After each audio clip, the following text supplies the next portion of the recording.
Good evening. You're joining the midweek edition of the State of Business with me, Nishana Piguera. First look at tonight's headlines. Energy security, government's top priority, says Petroleum Minister. And EU official says Sri Lanka makes progress to regain GSP+. Minister of Petroleum Resources Development, Chandima Virakori, says energy security is the government's top priority at present. Speaking at the Meet the Minister Forum in Colombo, organised by National Chamber of Commerce of Sri Lanka, the Minister invited local investors to be a part of Sri Lanka's energy sector growth. On one side, we have to see that the investment is secured, investor is benefited financially, and on the other hand, our country interests are safeguarded. So for this, we have to have a policy. Now the national gas policy is being formulated. We have come to the final stages of that. So once the national gas policy is finalized very soon, we will announce it to the world. And Petroleum Resources Development Act is almost ready. We'll be taking it very soon to the Parliament for incorporation. That will enable any Sri Lankan to convince an investor of his or her protection. The minister also disclosed the investment opportunities available in Sri Lanka's oil and gas exploration field. We have 3D data available of most of our wells. Not wells, we call them blocks. There is another company, Bona Vista, that has taken over 2 shallow blocks, which is up north. If one of you is keen, you may find an investor, you may invest. It's nothing much. 48 million US dollars is the investment. Head of Political Trade and Communications section of the EU delegation to Sri Lanka and the Maldives, Paul Godfrey, says Sri Lanka has so far made good progress to be readmitted to the European Union's Generalised Scheme of Preferences Plus. However, he pointed out that there are a number of significant steps that need to be taken in order to effectively implement and comply with international conventions relevant to GSP+. He was speaking at a recent seminar in Colombo. Organised by the MBA alumni of the University of Colombo, the forum was held under the title EU Response to Brexit and the Impact on Sri Lanka. Speaking here, Head of Political Trade and Communications section of the EU delegation to Sri Lanka, Paul Godfrey, pointed out that once the GSP Plus facility is regained, Sri Lanka will be able to enjoy tariff-free market access to the United Kingdom until Brexit takes effect. However, he dismissed various views expressed regarding Sri Lanka's readmission to the preferences scheme. There's a lot of myths around GSP Plus, that we have this secret list of 58 conditions that have to be applied. There's actually a very public list, it's on our website, of 27 international conventions which Sri Lanka has signed and needs to implement in order to be judged able to be readmitted to the GSP Plus scheme. Once we judge that there's a violation of those schemes, which is what the judgment that was made in 2009. We then notified the Sri Lankan government of the time that we had concerns about violations in a number of areas around civil and political rights, around child rights, around torture, and the government had told us that they had no interest in pursuing a dialogue with us to address these issues. It's why Sri Lanka is the only country which has ever lost GSP Plus. Because it was basically we have no interest in discussing these issues with you. Sri Lanka submitted an application to be reconsidered for the GSP Plus facility in June this year. Godfrey said that an assessment on the application will be made by January 2017.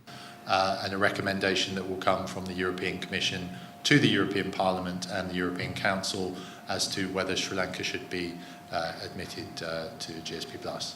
At the moment, progress is very good, but there are still a number of significant steps that need to be taken in order to fully implement those international conventions that I'd spoken about earlier.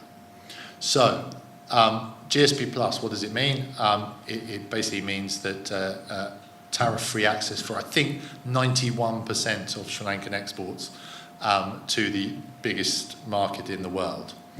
Now, that process will continue until Sri Lanka has registered as an upper middle income country for 3 consecutive years in a row.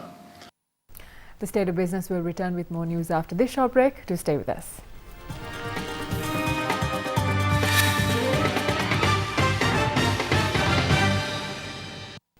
Welcome back here with the State of Business. In more news tonight, Executive Director at the World Tourism Organization, Marcio Favilla, points out to Sri Lanka that it is essential to clearly address sustainability issues through the National Tourism Development Plan. Marcio Favilla said it should be a core part of the Tourism Development Plan and be well aligned with Sri Lanka's development agenda and national objectives. The UNWTO Executive Director was delivering the keynote speech during the session on tourism at Sri Lanka Human Capital Summit 2016. Executive Director of UNWTO, Marcio Favilla, spoke on the theme Sri Lanka's tourism potential and human resource challenges for Sri Lanka tourism. He recommended future action to develop the country's tourism industry. Tourism and air transport policies be coherent, because tourism and air transport, they are mutually dependent, they are symbiotic. So they have to be coherent and they must cater both for domestic and international tourism. Now, visa policy. Visa policy is a very important part of any tourism development strategy, because it has to address and support the National Tourism Plan. Its vision towards the source markets that you want to tap. So if you have those markets as a priority, the visa policy has to be according to that priority. But it's also important for the foreign direct investment needs, especially for the employers' needs. If they need to bring people from abroad to manage their investments here, the visa policy has to make it easy. And also for the human capital development demands. You may want to have academicians from other parts of the world to be here for a short period, for a long period. Okay, so the visa policy has to facilitate that. Stay with us for more news after this short break.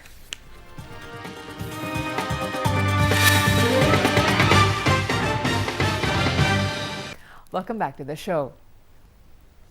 Economist Deshal Dimel says authorities should take meaningful steps to reform the country's tax structure. Addressing a forum organized by the economic think tank Advocata, Dimel said that more revenue should be generated from direct taxes in order to create social equity.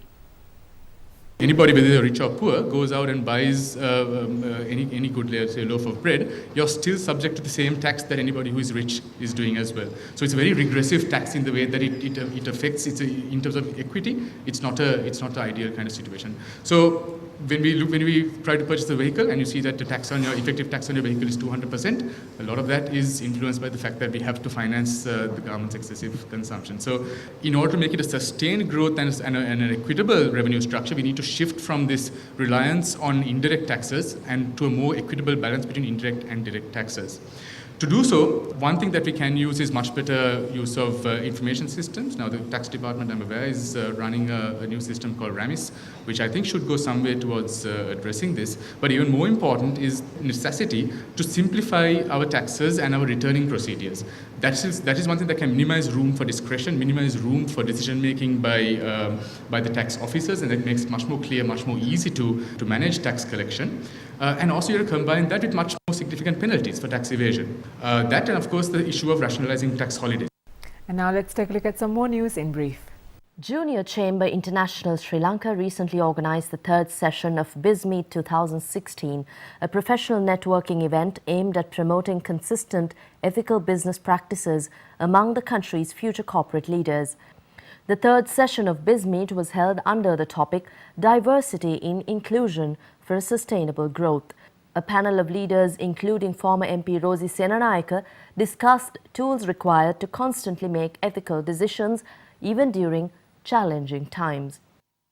Total Document Solutions provider Gestetner of Ceylon plc announced the introduction of 2 ranges of state-of-the-art smart operation panel copiers manufactured by Ricoh, the world's largest brand in multifunctional printers. Each of Ricoh's flagship printers is equipped with a second-generation 10.1-inch smart operation panel powered by Intel processors that are designed to boost productivity through the implementation of rich functionality within an intuitive and easy-to-use swipe and touch design.